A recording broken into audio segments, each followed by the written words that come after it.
Hello comic book fans, here's Earl Grey with the first of 3 best of 2020 lists that I will do. You will find them maybe a bit meager in comparison to the lists that I've did in previous years. Yeah, this is because I tried to save a bit money in the last year, and I generally focused more on acquiring older books.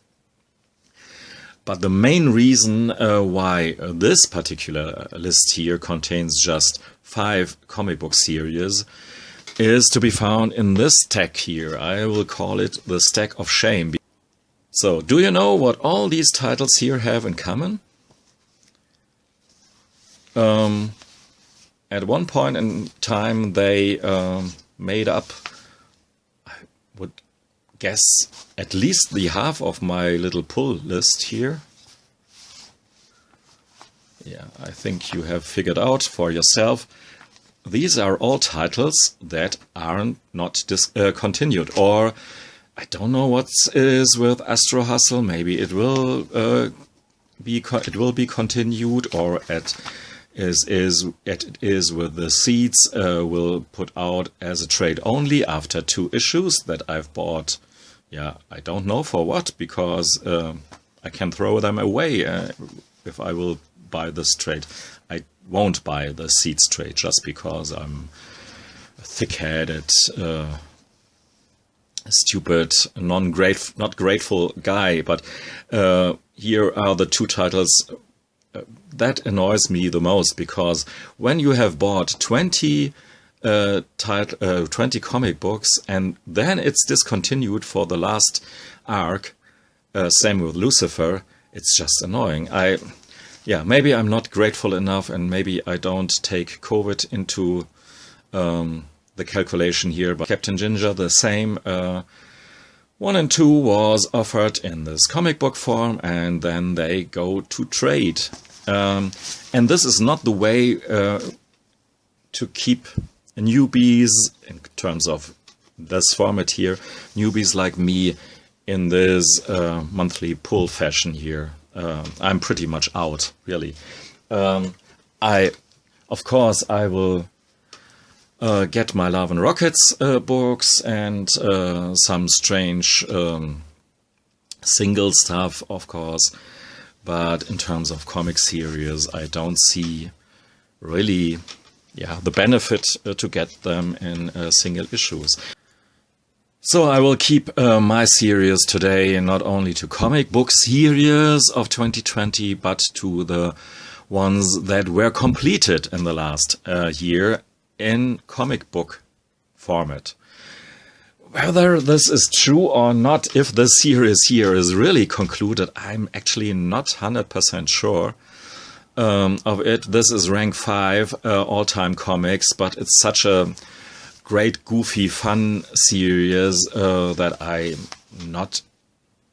it's not so important if this really is concluded, because who gives a shit really if this monster has won or has eaten the others, if it's just it's just great fun galore. You can flip on any page and look at this double page, for an example, just on its own, and have enough fun.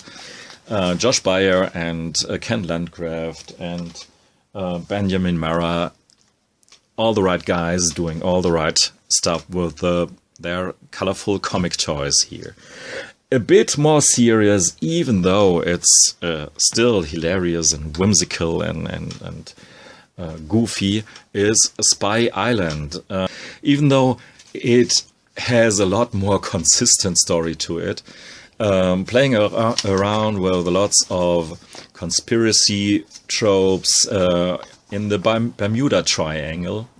The art is a bit inconsistent, sometimes very colorful and enjoyable, delivered by one Elise McCall. Here you have the creators Chelsea Kane and Laia Mitanik. The writer is Chelsea Kane alone. This was a 4-issue miniseries from Dark Horse. Yeah, the art is part-wise pretty interesting, sometimes just serviceable, but always, yeah, with lots of copy and paste in places.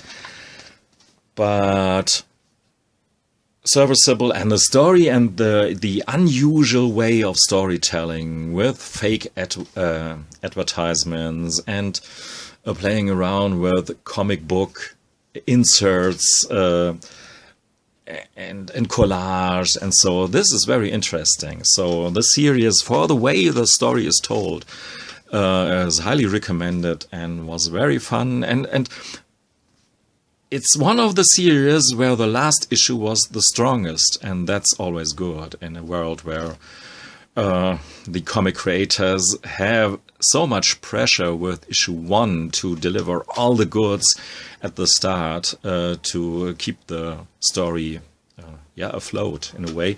This was quite an achievement here. So now to rank 3 from my favorite comic book publisher from the last year, Ahoy Comics. They let me down a bit this year with this atrocious series Ash and Thorn, and I haven't enjoyed Penultimate neither, and even Edgar Allan Poe's Snifter of Blood is so recommendable. It's enjoyable in a way, but I could not put it in the top 5 here, really. But Billionaire Island was a great, pretty great satire, social satire with these billionaires escaping on an island. If you like comics with a political punch, then this series is highly recommended. It's not on par with, let's say, Transmetropolitan or Lazarus, but it's pretty important, I think, in a way. And here's rank number 2, Daniel Warren Johnson's very special take on the Wonder Woman mythos, Dead Earth. I did a video quite recently about this fantastic series with wonderful art. So let's go straight to my favorite comic book series that I bought and that was concluded in the last year. This is The Dreaming. I know this series actually started way earlier, but it was concluded, unlike The House of Whispers or Lucifer, in the last year with issue 20. And it has, for the most part, sublime art from Bilquis Evely. She does great characters, and I will think of The Dreaming and the Sandman in general for a while now through her visuals. Not only did she new takes on familiar characters, but added a lot of new characters like this lady, half monster, half girl, Dora, to the cosmos. Her art is so highly detailed that it's no wonder that she had to have swap artist duties sometimes with other artists like Abigail Larson. She did some serviceable art, but it's no comparison to Bilquis Evely's fantastic art. And story-wise, the story was written from Simon Spurrier. Story-wise, it is a blast, really, and gives us opportunities to visit familiar places like World's End. It's a perfect blend or mixture of getting enough of the old Sandman stuff to get your footing, your familiar Sandman vibes, and to give you enough new developments to keep you entertained and excited. Great series, I had great fun, and a really deserved winner of my little list here. Thanks for listening and watching. Goodbye.